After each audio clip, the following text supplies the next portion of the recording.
Antes de comenzar recuerda dar like, suscribirte y tocar la campanita. La caída de la casa User. Edgar Allan Poe. Durante todo un día de otoño, triste, oscuro, silencioso, cuando las nubes se cernían bajas y pesadas en el cielo, crucé solo, a caballo, una región singularmente lúgubre del país, y, al fin, al acercarse las sombras de la noche, me encontré a la vista de la melancólica casa User. No sé cómo fue, pero a la primera mirada que eché al edificio invadió mi espíritu un sentimiento de insoportable tristeza. Digo insoportable porque no lo atemperaba ninguno de esos sentimientos semiagradables por ser poéticos, con los cuales recibe el espíritu aún las más austeras imágenes naturales de lo desolado o lo terrible. Miré el escenario que tenía delante, la casa y el sencillo paisaje del dominio, las paredes desnudas, las ventanas como ojos vacíos, los ralos y siniestros juncos, y los escasos troncos de árboles agostados, con una fuerte depresión de ánimo únicamente comparable, como sensación terrena, al despertar del fumador de opio, la amarga caída en la existencia cotidiana, el horrible descorrerse del velo. Era una frialdad, un abatimiento, un malestar del corazón, una irremediable tristeza mental que ningún acicate de la imaginación podía desviar hacia forma alguna de lo sublime. ¿Qué era? Me detuve a pensar. ¿Qué era lo que así me desalentaba en la contemplación de la casa User? Misterio insoluble, y yo no podía luchar con los sombríos pensamientos que se congregaban a mi alrededor mientras reflexionaba. Me vi obligado a incurrir en la insatisfactoria conclusión de que mientras hay, fuera de toda duda, combinaciones de simplísimos objetos naturales que tienen el poder de afectarnos así, el análisis de este poder se encuentra aún entre las consideraciones que están más allá de nuestro alcance. Era posible, reflexioné, que una simple disposición diferente de los elementos de la escena, de los detalles del cuadro, fuera suficiente para modificar o quizá anular su poder de impresión dolorosa. Y, procediendo de acuerdo con esta idea, empujé mi caballo a la escarpada orilla de un estanque negro y fantástico que extendía su brillo tranquilo junto a la mansión, pero con un estremecimiento aún más sobrecogedor que antes contemplé la imagen reflejada e invertida de los juncos grises, y los espectrales troncos, y las vacías ventanas como ojos. En esa mansión de melancolía, sin embargo, proyectaba pasar algunas semanas. Su propietario, Roderick User, había sido uno de mis alegres compañeros de adolescencia, pero muchos años habían transcurrido desde nuestro último encuentro. Sin embargo, acababa de recibir una carta en una región distinta del país, una carta suya, la cual, por su tono exasperadamente apremiante, no admitía otra respuesta que la presencia personal. La escritura denotaba agitación nerviosa. El autor hablaba de una enfermedad física aguda, de un desorden mental que le oprimía y de un intenso deseo de verme por ser su mejor, y en realidad, su único amigo personal, con el propósito de lograr, gracias a la jovialidad de mi compañía, algún alivio a su mal. La manera en que se decía esto y mucho más, este pedido hecho de todo corazón, no me permitieron vacilar. En consecuencia, obedecí de inmediato al que, no obstante, consideraba un requerimiento singularísimo. Aunque de muchachos habíamos sido camaradas íntimos, en realidad poco sabía de mi amigo. Siempre se había mostrado excesivamente reservado. Yo sabía, sin embargo, que su antiquísima familia se había destacado desde tiempos inmemoriales por una peculiar sensibilidad de temperamento desplegada, a lo largo de muchos años, en numerosas y elevadas concepciones artísticas y manifestada, recientemente, en repetidas obras de caridad generosas, aunque discretas, así como en una apasionada devoción a las dificultades más que a las bellezas ortodoxas y fácilmente reconocibles de la ciencia musical. Conocía también el hecho notabilísimo de que la estirpe de los User, siempre venerable, no había producido, en ningún periodo, una rama duradera. En otras palabras, que toda la familia se limitaba a la línea de descendencia directa y siempre, con insignificantes y transitorias variaciones, había sido así. Esta ausencia, pensé, mientras revisaba mentalmente el perfecto acuerdo del carácter de la propiedad con el que distinguía a sus habitantes, reflexionando sobre la posible influencia que la primera, a lo largo de tantos siglos, podía haber ejercido sobre los segundos, esta ausencia, quizá, de ramas colaterales, y la consiguiente transmisión constante de padre a hijo, del patrimonio junto con el nombre, era la que, al fin, identificaba tanto a los dos, hasta el punto de fundir el título originario del dominio en el extraño y equívoco nombre de Casa User, nombre que parecía incluir, entre los campesinos que lo usaban, la familia y la mansión familiar. He dicho que el solo efecto de mi experimento un tanto infantil, el de mirar en el estanque, había ahondado la primera y singular impresión. No cabe duda de que la conciencia del rápido crecimiento de mi superstición, pues, ¿por qué no he de darle este nombre?, servía especialmente para acelerar su crecimiento mismo. Tal es, lo sé de antiguo, la paradójica ley de todos los sentimientos que tienen como base el terror. Y debe de haber sido por esta sola razón que, cuando de nuevo alcé los ojos hacia la casa desde su imagen en el estanque, surgió en mi mente una extraña fantasía tan ridícula, en verdad, que solo la menciono para mostrar la vívida fuerza de las sensaciones que me oprimían. Mi imaginación estaba excitada al punto de convencerme de que se cernía sobre toda la casa y el dominio una atmósfera propia de ambos y de su inmediata vecindad, una atmósfera sin afinidad con el aire del cielo, exhalada por los árboles marchitos, por los muros grises, por el estanque. Silencioso, un vapor pestilente y místico, opaco, pesado, apenas perceptible, de color plomizo. Sacudiendo de mi espíritu eso que tenía que ser un sueño, examiné más de cerca el verdadero aspecto del edificio. Su rasgo dominante parecía ser una excesiva antigüedad. Grande era la decoloración producida por el tiempo. Menudos hongos se extendían por toda la superficie, suspendidos desde el alero en una fina y enmarañada tela de araña. Pero esto nada tenía que ver con ninguna forma de destrucción. No había caído parte alguna de la mampostería, y parecía haber una extraña incongruencia entre la perfecta adaptación de las partes y la disgregación de cada piedra. Esto me recordaba mucho la aparente integridad de ciertos maderajes que se han podrido largo tiempo en alguna cripta descuidada, sin que intervenga el soplo del aire exterior. Aparte de este indicio de ruina general, la fábrica daba pocas señales de inestabilidad. Quizá el ojo de un observador minucioso hubiera podido descubrir una fisura apenas perceptible que, extendiéndose desde el tejado del edificio, en el frente, se abría camino pared abajo, en zigzag, hasta perderse en las sombrías aguas del estanque. Mientras observaba estas cosas cabalgué por una breve calzada hasta la casa. Un sirviente que aguardaba tomó mi caballo, y entré en la bóveda gótica del vestíbulo. Un criado de paso furtivo me condujo desde allí, en silencio, a través de varios pasadizos oscuros e intrincados, hacia el gabinete de su amo.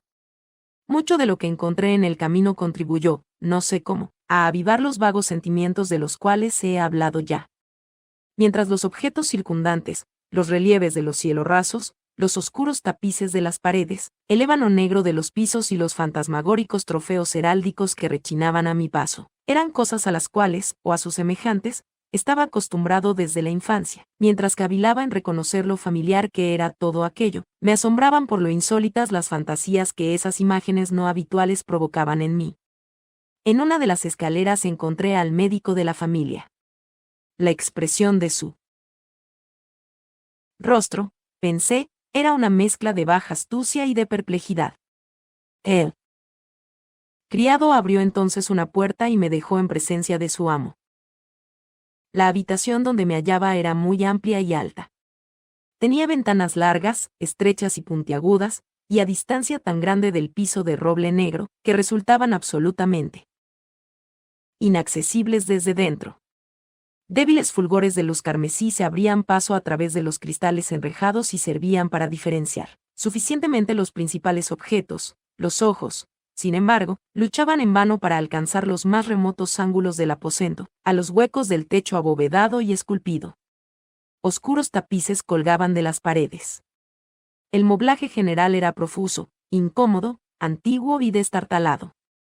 Había muchos libros e instrumentos musicales en desorden, que no lograban dar ninguna vitalidad a la escena. Sentí que respiraba una atmósfera de dolor. Un aire de dura, profunda e irremediable melancolía lo envolvía y penetraba todo. A mi entrada, User se incorporó de un sofá donde estaba tendido cuán largo era y me recibió con calurosa vivacidad, que mucho tenía, pensé al principio, de cordialidad excesiva, del esfuerzo obligado del hombre de mundo en huye. pero una mirada a su semblante me convenció de su perfecta sinceridad. Nos sentamos y, durante unos instantes, mientras no hablaba, lo observé con un sentimiento en parte de compasión, en parte de espanto. Seguramente hombre alguno hasta entonces había cambiado tan terriblemente, en un periodo tan breve, como Roderick Usher. A duras penas pude llegar a admitir la identidad del ser exangüe que tenía ante mí, con el compañero de mi adolescencia. Sin embargo, el carácter de su rostro había sido siempre notable. La tez cadavérica, los ojos, grandes, líquidos, incomparablemente luminosos, los labios, un tanto finos y muy pálidos, pero de una curva extraordinariamente hermosa, la nariz, de delicado tipo hebreo, pero de ventanillas más abiertas de lo que es habitual en ellas, el mentón, finamente modelado, revelador, en su falta de prominencia, de una falta de energía moral, los cabellos, más suaves y más tenues que tela de araña. Estos rasgos y el excesivo desarrollo de la región frontal constituían una fisonomía difícil de olvidar. Y ahora la simple exageración del carácter dominante de esas facciones y de su expresión habitual revelaban un cambio tan grande, que dudé de la persona con quien estaba hablando. La palidez espectral de la piel, el brillo milagroso de los ojos, por sobre todas las cosas me sobresaltaron y aún me aterraron. El sedoso cabello, además, había crecido al descuido, como en su desordenada textura de telaraña flotaba más que caía alrededor del rostro, me era imposible, aun haciendo un esfuerzo, relacionar su enmarañada apariencia con idea alguna de simple humanidad. En las maneras de mi amigo me sorprendió encontrar incoherencia, inconsistencia, y pronto descubrí que era motivada por una serie de débiles y fútiles intentos de vencer un azoramiento habitual, una excesiva agitación nerviosa. A decir verdad, ya estaba preparado para algo de esta naturaleza, no menos por su carta que por reminiscencias de ciertos rasgos juveniles y por las conclusiones deducidas de su peculiar conformación física y su temperamento. Sus gestos eran alternativamente vivaces y lentos. Su voz pasaba de una indecisión trémula, cuando su espíritu vital parecía en completa latencia, a esa especie de concisión enérgica, esa manera de hablar abrupta, pesada, lenta, hueca, a esa pronunciación gutural, densa, equilibrada, perfectamente modulada que puede observarse en el borracho perdido o en el opiómano incorregible durante los periodos de mayor excitación. Así me habló del objeto de mi visita, de su vehemente deseo de verme y del solaz que aguardaba de mí. Abordó con cierta extensión lo que él consideraba la naturaleza de su enfermedad. Era, dijo, un mal constitucional y familiar, y desesperaba de hallarle remedio, una simple afección nerviosa, añadió de inmediato, que indudablemente pasaría pronto. Se manifestaba en una multitud de sensaciones anormales. Algunas de ellas, cuando las detalló, me interesaron y me desconcertaron, aunque sin duda tuvieron importancia los términos y el estilo general del relato. Padecía mucho de una acuidad mórbida de los sentidos, apenas soportaba los alimentos más insípidos. No podía vestir sino ropas de cierta textura, los perfumes de todas las flores le eran opresivos. Aún la luz más débil torturaba sus ojos, y solo pocos sonidos peculiares, y estos de instrumentos de cuerda, no le inspiraban horror. Vi que era un esclavo sometido a una suerte anormal de terror. Moriré, dijo, tengo que morir de esta deplorable locura. Así y no de otro modo me perderé. Temo los sucesos del futuro, no por sí mismos, sino por sus resultados. Me estremezco pensando en cualquier incidente, aun el más trivial, que pueda actuar sobre esta intolerable agitación. No aborrezco el peligro, como no sea por su efecto absoluto, el terror. En este desaliento, en esta lamentable condición, siento que tarde o temprano llegará el periodo en que deba abandonar vida y razón a un tiempo, en alguna lucha con el torvo fantasma, el miedo. Conocí además por intervalos, y a través de insinuaciones interrumpidas y ambiguas, otro rasgo singular de su condición mental.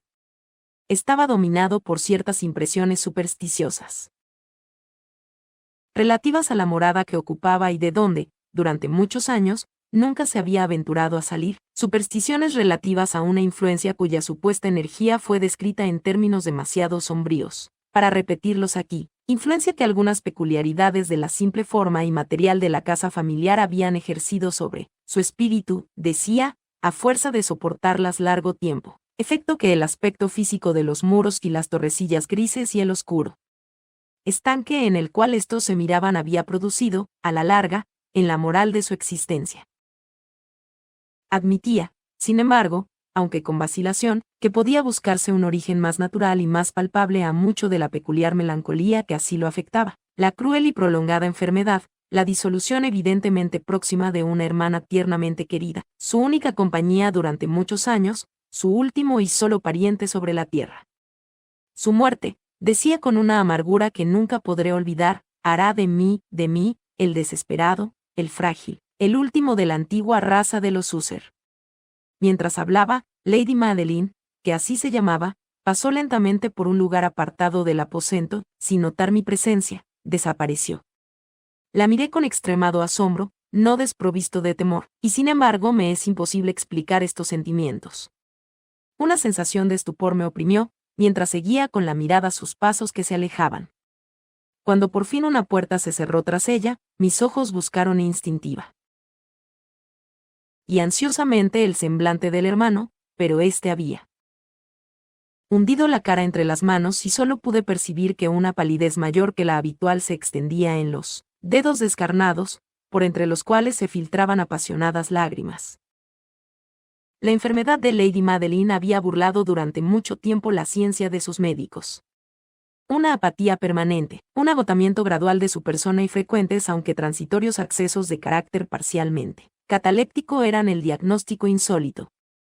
Hasta entonces había soportado con firmeza la carga de su enfermedad, negándose a guardar cama, pero, al caer la tarde de mi llegada a la casa, sucumbió, como me lo dijo esa noche su hermano con inexpresable agitación, al poder aplastante del destructor, y supe que la breve visión que yo había tenido de su persona sería probablemente la última para mí, que nunca más vería a Lady Madeline, por lo menos en vida. En los varios días posteriores, ni User ni yo mencionamos su nombre, y durante este periodo me entregué a vehementes esfuerzos para aliviar la melancolía de mi amigo. Pintábamos y leíamos juntos, o yo escuchaba, como en un sueño, las extrañas improvisaciones de su elocuente guitarra. Y así, a medida que una intimidad cada vez más estrecha me introducía sin reserva en lo más recóndito de su alma, iba advirtiendo con amargura la futileza de todo intento de alegrar un espíritu cuya oscuridad, como una cualidad positiva, inherente, se derramaba sobre todos los objetos del universo físico y moral, en una incesante irradiación de tinieblas. Siempre tendré presente el recuerdo de las muchas horas solemnes que pasé a solas con el amo de la casa User. Sin embargo, fracasaría en todo intento de dar una idea sobre el exacto carácter de los estudios o las ocupaciones a los cuales me inducía o cuyo camino me mostraba. Una idealidad exaltada, enfermiza, arrojaba un fulgor sulfúreo sobre todas las cosas. Sus largos e improvisados cantos fúnebres resonarán eternamente en mis oídos. Entre otras cosas, conservo dolorosamente en la memoria cierta singular perversión y amplificación del extraño aire del último Vals de Von Weber. De las pinturas que nutrían su laboriosa imaginación y cuya vaguedad crecía a cada pincelada, vaguedad que me causaba un estremecimiento tanto más penetrante, cuanto que ignoraba su causa, de esas pinturas, tan vívidas que aún tengo sus imágenes ante mí. Sería inútil mi intento de presentar algo más que la pequeña porción comprendida en los límites de las meras palabras escritas. Por su extremada simplicidad, por la desnudez de sus diseños, atraían la atención y la subyugaban. Si jamás un mortal pintó una idea, ese mortal fue Roderick User. Para mí, al menos, en las circunstancias que entonces me rodeaban, surgía de las puras abstracciones que el hipocondríaco lograba proyectar en la tela. Una intensidad de intolerable espanto, cuya sombra nunca he sentido, ni siquiera en la contemplación de las fantasías de Fuseli, resplandecientes, por cierto, pero demasiado concretas. Una de las fantasmagóricas concepciones de mi amigo, que no participaba con tanto rigor del espíritu de abstracción, puede ser vagamente esbozada, aunque de una manera indecisa, débil, en palabras. El pequeño cuadro representaba el interior de una bóveda o túnel inmensamente largo, rectangular, con paredes bajas, lisas, blancas, sin interrupción ni adorno alguno. Ciertos elementos accesorios del diseño servían para dar la idea de que esa excavación se hallaba a mucha profundidad bajo la superficie de la tierra. No se observaba ninguna saliencia en toda la vasta extensión, ni se discernía una antorcha o cualquier otra fuente artificial de luz. Sin embargo, flotaba por todo el espacio una ola de intensos rayos que bañaban el conjunto con un esplendor inadecuado y espectral. He hablado ya de ese estado mórbido del nervio auditivo que hacía intolerable al paciente toda música, con excepción de ciertos efectos de instrumentos de cuerda. Quizá los estrechos límites en los cuales se había confinado con la guitarra fueron los que originaron, en gran medida, el carácter fantástico de sus obras. Pero no es posible explicar de la misma manera la fogosa facilidad de sus impromptus. Debían de ser, y lo eran, tanto las notas como las palabras de sus extrañas fantasías, pues no pocas veces se acompañaba con improvisaciones verbales rimadas. Debían de ser los resultados de ese intenso recogimiento y concentración mental a los cuales he aludido antes sí, que eran observables solo en ciertos momentos de la más alta excitación mental. Recuerdo fácilmente las palabras de una de esas rapsodias. Quizá fue la que me impresionó con más fuerza cuando la dijo, porque en la corriente interna o mística de su sentido creí percibir, y por primera vez, una acabada conciencia por parte de Husserl de que su encumbrada razón vacilaba sobre su trono. Los versos, que él tituló El Palacio Encantado, decían poco más o menos así. En el más verde de los valles que habitan ángeles benéficos, erguíase un palacio lleno de majestad y hermosura. Dominio del rey pensamiento. Allí se alzaba. Y nunca un serafín batió sus alas sobre cosa tan bella. Amarillos pendones, sobre el techo flotaban, áureos y gloriosos. Todo eso fue hace mucho, en los más viejos tiempos, y con la brisa que jugaba en tan gozosos días, por las almenas se expandía una fragancia alada. Y los que erraban en el valle, por dos ventanas luminosas a los espíritus veían danzar al ritmo de laúdes, en torno al trono donde, por Filogeneto, envuelto en merecida pompa, sentábase el señor del reino. Y de rubíes y de perlas era la puerta del palacio, de donde como un río fluían centelleando los ecos, de gentil tarea, la de cantar con altas voces el genio y el ingenio de su rey soberano. Más criaturas malignas invadieron, vestidas de tristeza, aquel dominio. Duelo y luto, nunca más nacerá otra alborada. Y en torno del palacio, la hermosura que antaño florecía entre rubores, es sólo una olvidada historia sepulta en viejos tiempos. Y los viajeros, desde el valle, por las ventanas ahora rojas, ven vastas formas que se mueven en fantasmales discordancias, mientras, cual espectral torrente, por la pálida puerta sale una horrenda multitud que ríe. Pues la sonrisa ha muerto.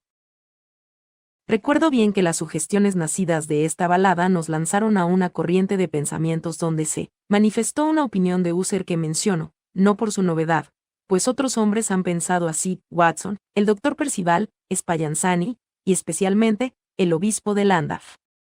Véanse sus ensayos químicos, tomo V.E.A.P., sino para explicar la obstinación con que la defendió. En líneas generales afirmaba la sensibilidad de todos los seres vegetales. Pero en su desordenada fantasía la idea había asumido un carácter más audaz e invadía, bajo ciertas condiciones, el reino de lo inorgánico. Me faltan palabras para expresar todo el alcance, o el vehemente abandono de su persuasión. La creencia, sin embargo, se vinculaba, como ya lo he insinuado, con las piedras grises de la casa de sus antepasados. Las condiciones de la sensibilidad habían sido satisfechas, imaginaba él, por el método de colocación de esas piedras, por el orden en que estaban dispuestas, así como por los numerosos hongos que las cubrían y los marchitos árboles circundantes, pero, sobre todo, por la prolongación inmodificada de este orden y su duplicación en las quietas aguas del estanque. Su evidencia, la evidencia de esa sensibilidad, podía comprobarse, dijo, y al oírlo me estremecí, en la gradual pero segura condensación de una atmósfera propia en torno a las aguas y a los muros. El resultado era discernible, añadió, en esa silenciosa, más importuna y terrible influencia que durante siglos había modelado los destinos de la familia, haciendo de él eso que ahora estaba lloviendo, eso que él era. Tales opiniones no necesitan comentario, y no haré ninguno. Nuestros libros. Los libros que durante años constituyeran no pequeña parte de la existencia intelectual del enfermo, estaban, como puede suponerse, en estricto acuerdo con este carácter espectral. Estudiábamos juntos obras tales como el Verbe et Chartreuse, de Gresset, el Belfegor, de Maquiavelo, del cielo y del infierno, de Swedenborg, el viaje subterráneo de Nicolas Klim, de Joubert, la quiromancia, de Robert Fladd, Jean del Daginet y de la Chambre, el viaje a la distancia azul, de Tieck, y la ciudad del sol, de Campanella. Nuestro libro favorito era un pequeño volumen en octavo del Directorium Inquisitorium, del dominico Eymeric de Girone, y había pasajes de Pomponius Mela sobre los viejos sátiros africanos y egibanos, con los cuales Husserl soñaba horas enteras. Pero encontraba su principal deleite en la lectura cuidadosa de un rarísimo y curioso libro gótico en cuarto, el manual de una iglesia olvidada, Las Vigiliae Mortuorum Chorum Ecclesiae Maguntiae. No podía dejar de pensar en el extraño ritual de esa obra y en su probable influencia sobre el hipocondríaco, cuando una noche, tras informarme bruscamente de que Lady Madeline había dejado de existir, declaró su intención de preservar su cuerpo durante 15 días, antes de su inhumación definitiva, en una de las numerosas criptas del edificio. El humano motivo que alegaba para justificar esta singular conducta no me dejó en libertad de discutir. El hermano había llegado a esta decisión, así me dijo, considerando el carácter insólito de la enfermedad de la difunta, ciertas importunas y ansiosas averiguaciones por parte de sus médicos, la remota y expuesta situación del cementerio familiar. No he de negar que, cuando evoqué el siniestro aspecto de la persona con quien me cruzara en la escalera el día de mi llegada a la casa, no tuve deseo de oponerme a lo que consideré una precaución inofensiva y en modo alguno extraña. A pedido de Husserl, lo ayudé personalmente en los preparativos de la sepultura temporaria. Ya en el ataúd, los dos solos llevamos el cuerpo a su lugar de descanso. La cripta donde lo depositamos, por tanto tiempo clausurada que las antorchas casi se apagaron en su atmósfera opresiva, dándonos poca oportunidad para examinarla, era pequeña, húmeda y desprovista de toda fuente de luz, estaba a gran profundidad, justamente bajo la parte de la casa que ocupaba mi dormitorio. Evidentemente había desempeñado, en remotos tiempos feudales, el siniestro oficio de mazmorra, y en los últimos tiempos el de depósito de pólvora o alguna otra sustancia combustible, pues una parte del piso y todo el interior del largo pasillo abovedado que nos llevara hasta allí estaban, cuidadosamente revestidos de cobre. La puerta, de hierro macizo, tenía una protección semejante. Su inmenso peso, al moverse sobre los goznes, producía un chirrido agudo, insólito. Una vez depositada la fúnebre carga sobre los caballetes, en aquella región de horror, retiramos parcialmente hacia un lado la tapa todavía suelta del ataúd, y miramos la cara de su ocupante. Un sorprendente parecido entre el hermano y la hermana fue lo primero que atrajo mi atención, y Husserl, adivinando quizá mis pensamientos, murmuró algunas palabras, por las cuales supe que la muerta y él eran mellizos y que entre ambos habían existido siempre simpatías casi inexplicables. Nuestros ojos, sin embargo, no se detuvieron mucho en la muerta, porque no podíamos mirarla sin espanto. El mal que llevara a Lady Madeline a la tumba en la fuerza de la juventud había dejado, como es frecuente en todas las enfermedades de naturaleza estrictamente cataléptica, la ironía de un débil rubor en el pecho y la cara, y esa sonrisa suspicaz, lánguida, que es tan terrible en la muerte. Volvimos la tapa a su sitio, la atornillamos, y asegurada la puerta de hierro, emprendimos camino, con fatiga, hacia los aposentos apenas menos lúgubres de la parte superior de la casa. Y entonces, transcurridos algunos días de amarga pena, sobrevino un cambio visible en las características del desorden mental de mi amigo. Sus maneras habituales habían desaparecido. Descuidaba u olvidaba sus ocupaciones comunes. Erraba de aposento en aposento con paso presuroso, desigual, sin rumbo. La palidez de su semblante había adquirido, si era posible tal cosa, un tinte más espectral, pero la luminosidad de sus ojos había desaparecido por completo. El tono a veces ronco de su voz ya no se oía, y una vacilación trémula, como en el colmo del terror, caracterizaba ahora su pronunciación. Por momentos, en verdad, pensé que algún secreto opresivo dominaba su mente agitada sin descanso, y que luchaba por conseguir valor suficiente para divulgarlo. Otras veces, en cambio, me veía obligado a reducirlo todo a las meras e inexplicables divagaciones de la locura, pues lo veía contemplar el vacío horas enteras, en actitud de profundísima atención, como si escuchara algún sonido imaginario. No es de extrañarse que su estado me aterrara, que me inficionara. Sentía que a mi alrededor, a pasos lentos pero seguros, se deslizaban las extrañas influencias de sus supersticiones fantásticas y contagiosas. Al retirarme a mi dormitorio la noche del 7º u 8º día después de que Lady Madeline fuera depositada en la mazmorra, y siendo ya muy tarde, experimenté de manera especial y con toda su fuerza esos sentimientos. El sueño no se acercaba a mi lecho y las horas pasaban y pasaban. Luché por racionalizar la nerviosidad que me dominaba. Traté de convencerme de que mucho, si no todo lo que sentía, era causado por la desconcertante influencia del lúgubre moblaje de la habitación, de los tapices oscuros y raídos que, atormentados por el soplo de una tempestad incipiente, se balanceaban espasmódicos de aquí para allá sobre los muros y crujían desagradablemente alrededor de los adornos del lecho. Pero mis esfuerzos eran infructuosos. Un temblor incontenible fue invadiendo gradualmente mi cuerpo, y al fin se instaló sobre mi propio corazón un íncubo, el peso de una alarma por completo inmotivada. Lo sacudí, jadeando, luchando, me incorporé sobre las almohadas, mientras miraba ansiosamente en la intensa oscuridad del aposento, presté atención, ignoro por qué, salvo que me impulsó una fuerza instintiva, a ciertos sonidos ahogados, indefinidos, que llegaban en las pausas de la tormenta, con largos intervalos, no sé de dónde. Dominado por un intenso sentimiento de horror, inexplicable pero insoportable, me vestí a prisa, pues sabía que no iba a dormir más durante la noche, e intenté salir de la lamentable condición en que había caído, recorriendo rápidamente la habitación de un extremo al otro. Había dado unas pocas vueltas, cuando un ligero paso en una escalera contigua atrajo mi atención. Reconocí entonces el paso de User. Un instante después llamaba con un toque suave a mi puerta y entraba con una lámpara. Su semblante tenía, como de costumbre, una palidez cadavérica, pero además había en sus ojos una especie de loca hilaridad, una histeria evidentemente reprimida en toda su actitud. Su aire me espantó, pero todo era preferible a la soledad que había soportado tanto tiempo, y hasta acogí su presencia con alivio. ¿No lo has visto?, dijo bruscamente, después de echar una mirada a su alrededor, en silencio. ¿No lo has visto? Pues aguarda, lo verás, y diciendo esto protegió cuidadosamente la lámpara, se precipitó a una de las ventanas y la abrió de par en par a la tormenta. La ráfaga entró con furia tan impetuosa que estuvo a punto de levantarnos del suelo. Era, en verdad, una noche tempestuosa, pero de una belleza severa, extrañamente singular en su terror y en su hermosura.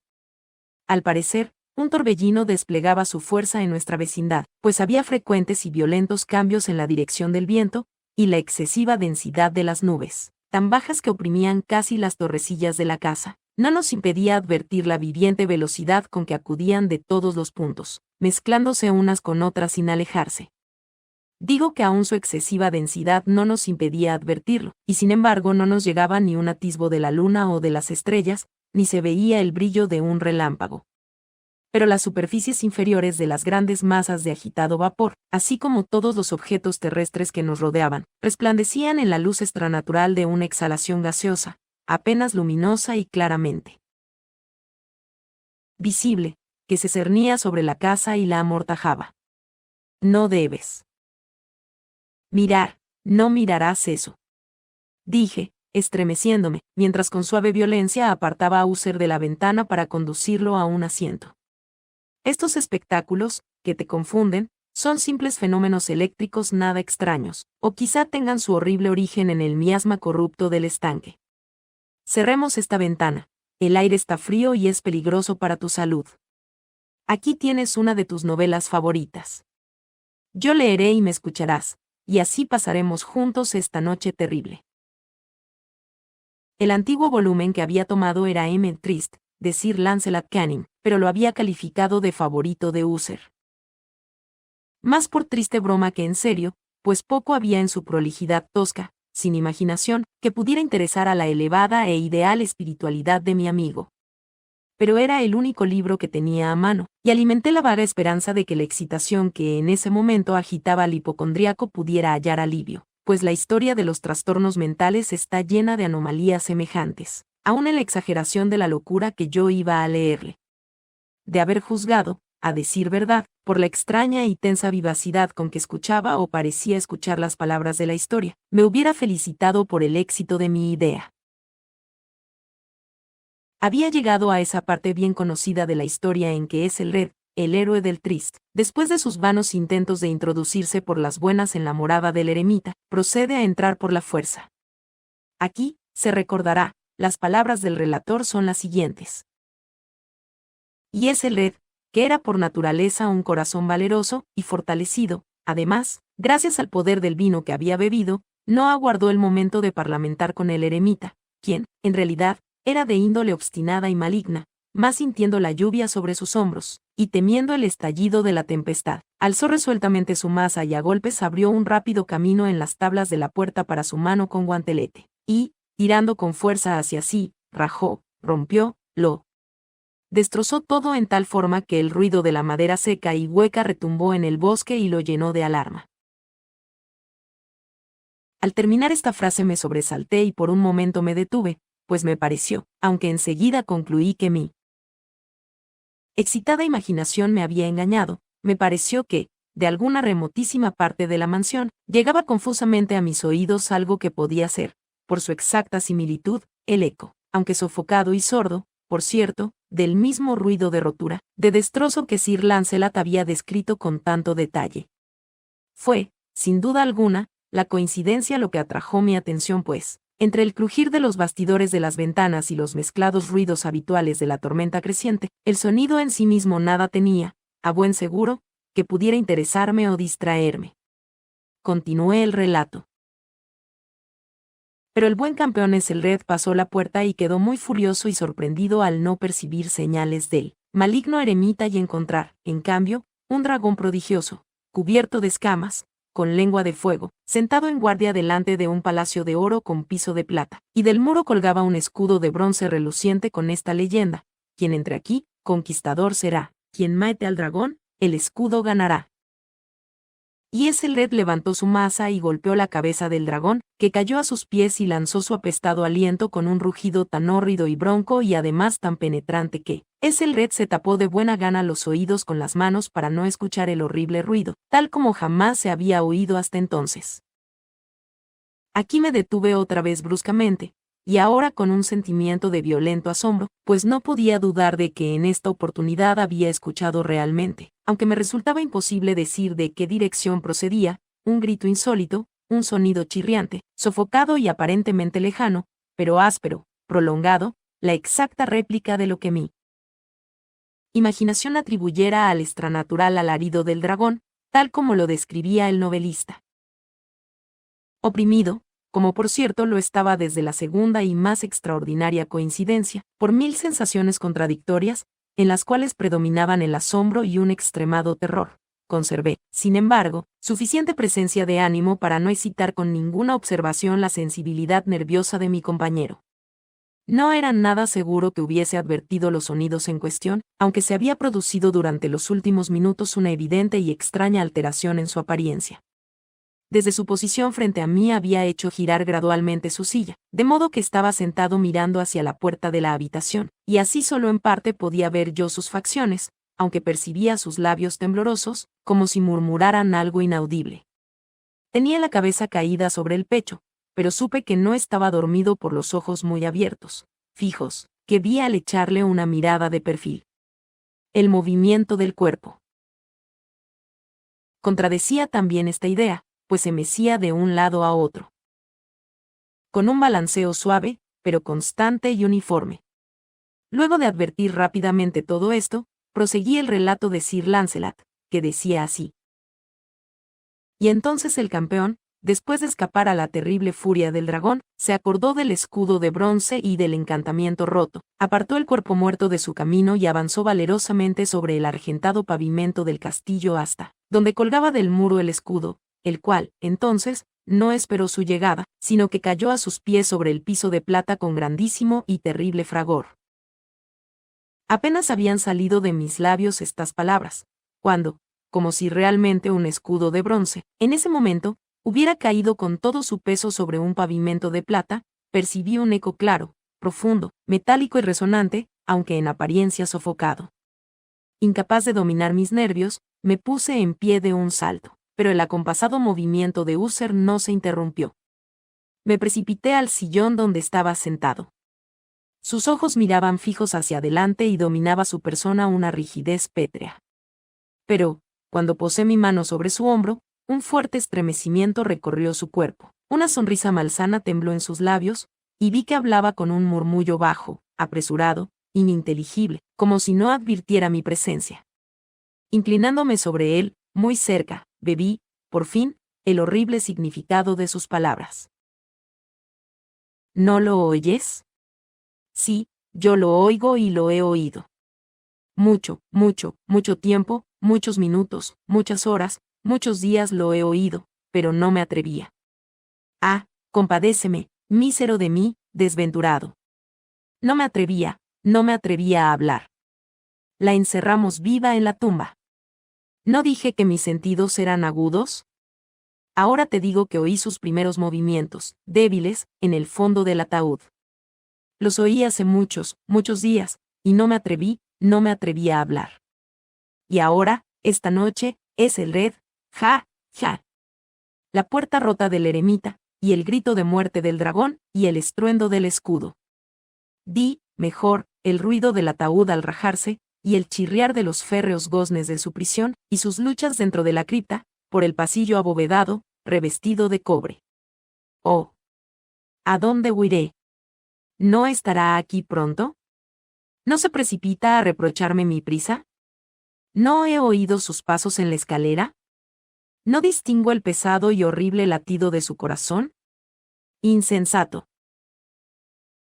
Y aquí, furioso, de un salto, se puso de pie y gritó estas palabras, como si en ese esfuerzo entregara su alma, insensato. Te digo que está del otro lado de la puerta. Como si la sobrehumana energía de su voz tuviera la fuerza de un sortilegio, los enormes y antiguos batientes que Uther señalaba abrieron lentamente, en ese momento, sus pesadas mandíbulas de ébano. Era obra de la violenta ráfaga, pero allí, del otro lado de la puerta, estaba la alta y amortajada figura de Lady Madeline Uther. Había sangre en sus ropas blancas, y huellas de acerba lucha en cada parte de su descarnada persona. Por un momento permaneció temblorosa, tambaleándose en el umbral, luego, con un lamento sofocado, cayó pesadamente hacia adentro, sobre el cuerpo de su hermano, y en su violenta agonía final lo arrastró al suelo, muerto, víctima de los terrores que había anticipado. De aquel aposento, de aquella mansión huí aterrado. Afuera seguía la tormenta en toda su ira cuando me encontré cruzando la vieja avenida. De pronto surgió en el sendero una luz extraña y me volví para ver de dónde podía salir fulgor tan insólito, pues la vasta casa y sus sombras quedaban solas a mis espaldas. El resplandor venía de la luna llena, roja como la sangre, que brillaba ahora a través de aquella fisura casi imperceptible dibujada en zigzag desde el tejado del edificio, hasta la base. Mientras la contemplaba, la figura se ensanchó rápidamente, pasó un furioso soplo del torbellino, todo el disco del satélite irrumpió de pronto ante mis ojos y mi espíritu vaciló al ver desmoronarse los poderosos muros, y hubo un largo y tumultuoso clamor como la voz de 1000 torrentes, y a mis pies el profundo y corrompido estanque se cerró sombrío, silencioso, sobre los restos de la casa Uther. Espero te haya gustado. Recuerda suscribirte para más contenido.